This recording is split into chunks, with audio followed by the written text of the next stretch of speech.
Everyone. तो इस video में हम बात करने वाले हैं जेटेट एग्जाम से रिलेटेड जो इम्पोर्टेंट अपडेट है उसके बारे में। और यहाँ पर मैं आप सभी को बता दूं कि जेटेट एग्जाम से रिलेटेड जो आवेदन है वो आप कल से कर सकते हो, यानी कि 23 जुलाई से ये प्रोसेस शुरू हो रहा है और 22 अगस्त तक चलने वाला है, क्योंकि एक महीने का पूरा टाइम दिया गया है यहाँ पर आवेदन करने के लिए। तो सबसे पहले आप यहाँ पर जो नई नियमावली है या जो जेटेट एग्जाम से रिलेटेड जो निर्देश जारी किए गए हैं उसे सही तरीके से समझ लीजिए। जो एडवर्टाइजमेंट है वो सारी चीज़ों को समझ लीजिए, जहाँ पर एज लिमिट की बात हो, जहाँ पर शैक्षणिक योग्यता की बात हो, जहाँ पर आपका एग्जाम पैटर्न, सिलेबस, ये सारी चीज़ों को आप देखकर समझकर ही इसके लिए आवेदन कर सकते हो। यहाँ पर कक्षा 1 से 5 के लिए भी आवेदन कर सकते हो, कक्षा 6 से 8 वालों के लिए भी यहाँ आवेदन हो सकता है, या आप अगर दोनों के लिए भी करना चाहते हो तो दोनों के लिए आवेदन कर सकते हो। और इससे पहले मैंने आप सभी को जो ऑफिशियल नोटिस जारी हुआ था उसके अकॉर्डिंग सारी चीज़ें क्लियर कर दी हैं, लेकिन यहाँ पर मैं और डिटेल में बात करना चाहूँगी और आज के न्यूज़पेपर में जो बात निकल के सामने आई है उसे भी हम यहाँ पर क्लियर करेंगे। वैसे तो जो अपडेट निकल के सामने आई है वो सारी चीज़ें मैंने ऑलरेडी बहुत पहले ही आप सभी को क्लियर कर दी थी कि जो जेटेट एग्जाम के लिए आवेदन आपका किया जाएगा कल से, उसमें जो उम्र सीमा है उसमें 7 साल की छूट दी गई है। ठीक है, तो इस न्यूज़पेपर को भी हम यहाँ पर देख लेते हैं और साथ ही हम बात करेंगे ऑफिशियल नोटिस, यानी कि जो नई नियमावली बनकर आई है उसमें जो है एग्जाम पैटर्न में चेंजेस है, एग्जाम जो नंबर्स है मार्क्स में वहाँ चेंजेस है, जो मैं आप सभी को जो ऑफिशियल नोटिस है उसके अकॉर्डिंग क्लियर करने वाली हूँ। साथ ही जो एग्जाम की टाइमिंग है वो भी थोड़ी चेंज है, वो भी हम बात करेंगे ऑफिशियल नोटिस के हिसाब से, जो नियमावली जारी हुई है उसके अनुसार। तो सबसे पहले यहाँ पर हम न्यूज़पेपर में देख लेते हैं। यहाँ पर बताया जा रहा है कि झारखंड शिक्षक पात्रता परीक्षा जेटेट के लिए 23 जुलाई से आवेदन जमा होगा। जैक ने इसकी तैयारी पूरी कर ली है। आवेदन जैक के वेबसाइट के माध्यम से ऑनलाइन जमा लिया जाएगा। अभ्यर्थियों को उम्र में 7 साल की छूट। जैसा कि मैंने कहा कि ये जो एग्जाम है जेटेट एग्जाम है वो जैक द्वारा कराया जा रहा है, ना कि आप ये समझ लेना कि जेएसएससी द्वारा या जेपीएससी द्वारा। ये जैक द्वारा यानी कि झारखंड एकेडमिक काउंसिल द्वारा ये एग्जाम लिया जा रहा है और इसकी सारी इन्फॉर्मेशन आपको जैक के ऑफिशियल वेबसाइट में मिल जाएगी। साथ ही जो आवेदन करने के लिए आपको जो लिंक दिया जाएगा वो जैक के ऑफिशियल वेबसाइट पर ही कल दिया जाएगा। झारखंड शिक्षक पात्रता परीक्षा नियमावली 2024 के प्रावधानों के अनुरूप पिछली पात्रता परीक्षा एवं आगामी पात्रता परीक्षा के बीच की अंतराल अवधि में 1 वर्ष छोड़कर अधिकतम उम्र सीमा में छूट दी जाएगी। इस प्रावधान के अनुरूप देखा जाए तो राज्य में पिछली शिक्षा पात्रता परीक्षा 2016 में हुई थी और अब परीक्षा 2024 में होगी। तो पिछली परीक्षा व इस परीक्षा के बीच 8 साल का अंतराल है। इसमें 1 वर्ष कम करने पर अभ्यर्थियों की उम्र सीमा 7 वर्ष की छूट मिलेगी।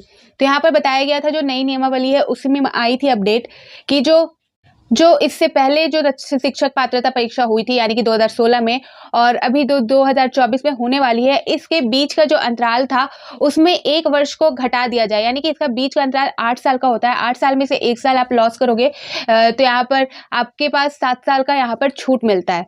ठीक है, ये बताया गया। अभ्यर्थियों को उम्र सीमा में छूट उनके लिए कार्मिक विभाग द्वारा निर्धारित अधिकतम उम्र सीमा के आधार पर दी जाएगी। परीक्षा में शामिल होने के लिए अभ्यर्थियों की उम्र इस वर्ष 1 अगस्त को न्यूनतम 21 वर्ष होना अनिवार्य होगा और झारखंड शिक्षा परियोजना के तहत कार्य सहायक अध्यापक, पारा शिक्षक जिनकी सेवा परीक्षा के लिए विज्ञापन प्रकाशन की तिथि को न्यूनतम 2 वर्ष की हो गई हो, उनकी अधिकतम उम्र सीमा 48 वर्ष निर्धारित की गई है।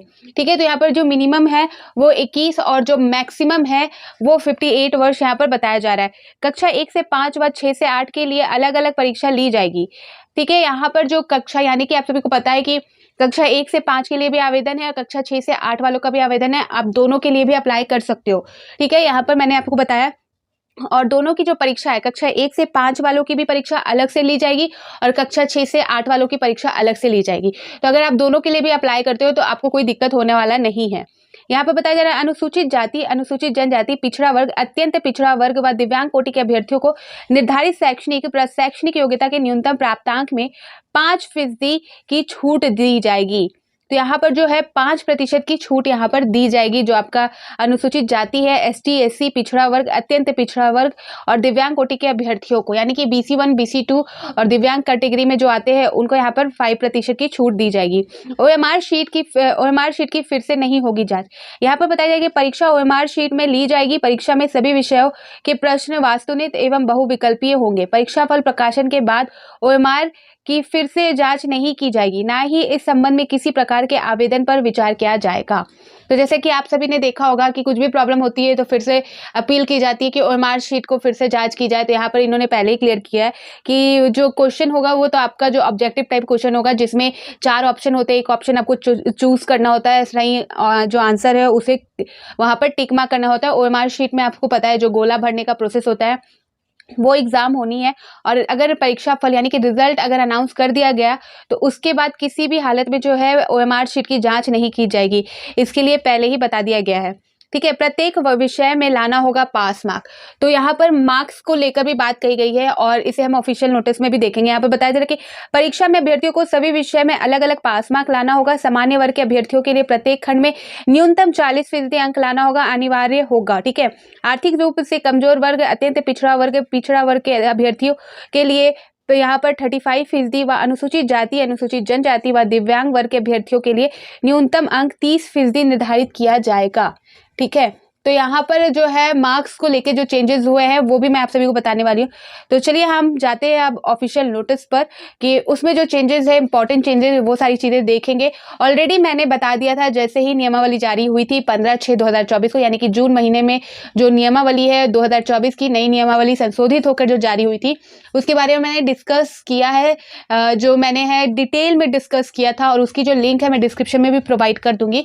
लेकिन जो आज के अपडेट के अनुसार मैं आप सभी को ऑफिशियल नोटिस भी एक बार दिखाना चाहूंगी ताकि आप सभी क्लियर हो सको। ठीक है, तो चलिए, तो ये है ऑफिशियल नोटिस जो नई नियमावली जारी हुई थी। यहाँ पर आप देख सकते हो 15/6/2024 को ये जारी हुई थी और सारी चीज़ें क्लियर कर दी गई है।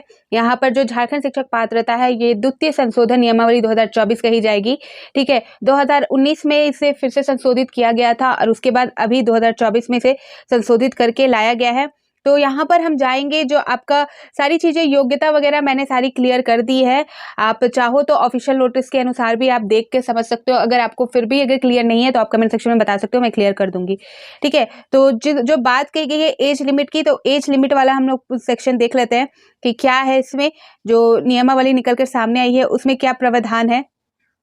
तो यहाँ पर आप देख सकते हो नंबर 15 में 15 नंबर में आप यहाँ पर देख सकते हो जो नियमावली है उसके अनुसार यहाँ पर जैसा कि बताया गया है कि अनुसूचित, मैं बात कर रही हूँ यहाँ पर अनुसूचित जाति, अनुसूचित जनजाति, पिछड़ा वर्ग, अत्यंत पिछड़ा वर्ग 2 एवं दिव्यांग कोटि के अभ्यर्थियों के लिए निर्धारित शैक्षणिक शैक्षणिक योग्यता न्यूनतम 5% है की छूट दी जाएगी। और विशेष रूप से कमजोर जनजाति पीवीटीजी के अभ्यर्थियों को न्यूनतम 7% की छूट यहाँ पर दी जाएगी। तो ये नियमावली के अनुसार यहाँ पर मैंने क्लियर किया।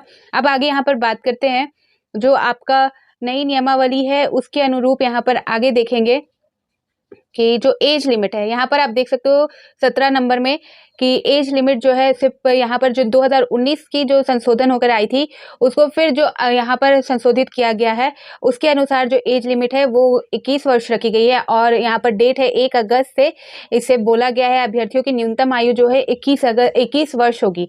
और अधिकतम आयु की बात करें तो यहाँ पर आप देख सकते हो बोला जा रहा है कि जो अधिकतम उम्र सीमा में छूट दी जाएगी, जो कि अधिकतम उम्र 58 होगा, 58 वर्ष यहाँ पर आप देख सकते हो। जैसा कि पेपर में बताया गया वैसा ही यहाँ पर मैं जो नई नियमावली है उसके अनुसार आप सभी को क्लियर कर रही हूँ। आगे यहाँ पर देख सकते हैं, आगे बात कर ले तो यहाँ पर एग्जाम पैटर्न की बात करें तो 2019 में जो था कक्षा 1 से 5 वालों को जो एग्जाम का टाइमिंग था वो 2.5 घंटे था, और कक्षा 6 से 8 वालों की बात करें तो 3 घंटे का था टाइम था, और दृष्टिबाधित को यहाँ पर 30 मिनट अधिक समय दिया जाना था।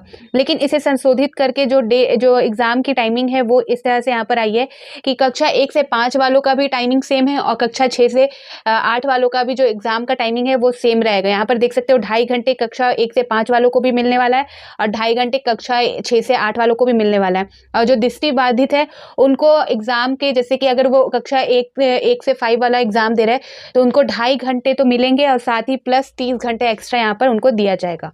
ठीक है, इस तरह से यहाँ पर इन्होंने, और फिर जो नियमावली है उसमें पहले ही बता दिया था और मैंने सारी चीज़ें क्लियर की है, इसलिए मैं बोल रही हूँ कि जो मैंने लिंक में प्रोवाइड किया है आप सभी को डिस्क्रिप्शन, वो जाकर डिस्क्रिप्शन में जो लिंक प्रोवाइड की है मैंने वो जाकर आप ज़रूर चेक कर लीजिएगा। ठीक है, ये हो गया एग्जाम पैटर्न। अब बात कर लेते हैं जो सिलेबस है जो चेंज होकर आया है, ये देख सकते हो 2022 नई नियमावली जो संशोधित होकर यहाँ पर आई थी। अभी जो संशोधन हुआ है उसमें जो मार्क्स है उसमें चेंजेस है। ठीक है, यहाँ पर मैं आप सभी को दिखाना चाहूँगी, ये जो मार्क्स है 4 अंकित। ठीक है, आगे देखते हैं यहाँ पर हम। तो जो एग्ज़ाम का जो मार्क्स है यहाँ पर, यानी कि जो अंक मिलने वाले हैं उससे रिलेटेड यहाँ पर देख सकते हो जो चेंजेस हुए वो। कक्षा 1 से 5 वालों की मैं बात करूँ तो सब्जेक्ट वाइज यहाँ पर आप देख सकते हो, पहले आपका 20 अंक का होना था बाल विकास एवं शिक्षा पद्धति, अब उसे 30 अंक का कर दिया गया है। ठीक है, कम से कम 30 अंक यहाँ पर आपके होने चाहिए। आगे जो है भाषा से संबंधित कक्षा 1 से 5 की बात कर रही हूँ मैं, तो यहाँ पर जो आप देख सकते हो 40 अंक के पहले थे, यहाँ पर अब उसे 30 अंक का कर दिया गया है। ठीक है, भाषा 2 भी 40 अंक का था, इसे अब 30 अंक का कर दिया गया है। यहाँ पर आगे आप देखेंगे जो आपका क्षेत्रीय जनजातीय भाषा है उसमें आपका देख सकते हो 30 अंक का कर दिया गया है, जो पहले 40 अंक का हुआ करता था। गणित जो है वो आपका 50 अंक का पहले हुआ करता था, उसे अब 30 अंक का कर दिया गया है। पर्यावरण अध्ययन जो कि अभी सामान्य अध्ययन हो चुका है, यहाँ पर आप देखोगे वो भी पहले 50 अंक का हुआ करता था, अब इसे 30 अंक कर दिया गया, यानी कि पहले 200 की जो एग्जाम ली जाती थी उसे अब 150 का कर दिया गया, यानी कि 150 नंबर के आपके यहाँ पर जो है सवाल वो पूछे जाएंगे। ये चीज़ें चेंजेस हुई है। अब बात कर लेते हैं कक्षा 6 से 8 वालों की, तो कक्षा 6 से 8 वालों का भी वही 150 अंक है। यहाँ पर देख सकते हैं पहले जो आपका बाल विकास एवं शिक्षक पद्धति है उसमें 20 नंबर था, उसे अभी 30 नंबर में कर दिया गया है। सामान्य यानी कि जो सामान्य शिक्षक यानी कि हिंदी इंग्लिश या हिंदी संस्कृत के लिए जो यहाँ पर 40 अंक है और उर्दू शिक्षक के लिए यहाँ पर जो 40 अंक थे उसे अब 30 अंक यहाँ पर कर दिया गया है। ठीक है, आगे बात कर लिए क्षेत्रीय भाषा एवं जनजातीय भाषा, जो पहले 40 होती थी वो इधर 30 कर दी गई है, क्योंकि जो नंबर है वो कम हो चुके हैं, यानी कि 150 नंबर के जो है सवाल आपसे पूछे जाएंगे। और जो गणित विज्ञान शिक्षक के लिए था वो यहाँ पर देख सकते हो 150 का था, जिसे करके यहाँ कम करके 60 कर दिया गया है। उसी तरह जो इतिहास भूगोल यहाँ पर समाज अध्ययन शिक्षक के लिए यहाँ पर जो है नंबर 60 कर दिया गया है, जो अंक है वो 60 कर दिया गया, यानी कि आपका जो कक्षा 6 से 8 वालों का है वो 150 अंक का होने वाला है प्रश्न, जो पहले यहाँ पर 250 का हुआ करता था। तो इस चीज़ को भी यहाँ पर चेंज कर दिया गया है। और यहाँ पर जो सिलेबस है वो भी बता दिया गया है। अगर आप सिलेबस भी चाहते हो तो मैं क्लियर कर दूंगी। यहाँ पर देख सकते हो जो शिक्षक समाज अध्ययन शिक्षक है, यहाँ पर जो नंबर का डिस्ट्रीब्यूशन किया गया है उस तरह से यहाँ पर दिखाया गया है। ठीक है, तो इस तरह से यहाँ पर जो है चेंजेस किए गए हैं। जो एग्ज़ाम पैटर्न है, एग्ज़ाम की टाइमिंग है, वो सारी चीज़ें चेंजेस हुई है, तो आप ज़रूर ध्यान से देख लीजिएगा। अगर आपको सिलेबस से रिलेटेड भी अपडेट चाहिए या डिटेल में आप सभी को ये जो नियमावली है ये जाननी है, तो प्लीज़ आप उस लिंक पर जा सकते हो, जो मैंने ऑलरेडी पहले ही आप सभी को बता दिया कि डिस्क्रिप्शन में मैंने प्रोवाइड किया, उसे देख सकते हैं। और यहाँ पर सिलेबस से संबंधित भी अपडेट है, अगर आप चाहते हो तो आप कमेंट सेक्शन में बोल सकते हो, मैं क्लियर कर दूंगी। ठीक है, तो ये सारी जो चीज़ें जो इंपॉर्टेंट है, ये सारी चीज़ें आपको पहले क्लियर होनी चाहिए, सारी चीज़ें क्लियर होनी चाहिए, उसके बाद ही आप आवेदन कीजिएगा। और जैसे ही कोई अपडेट निकल के सामने आएगी मैं आप सभी को प्रोवाइड कर दूंगी। तो फिर मिलती हूँ नए अपडेट के साथ, तो बाय बाय।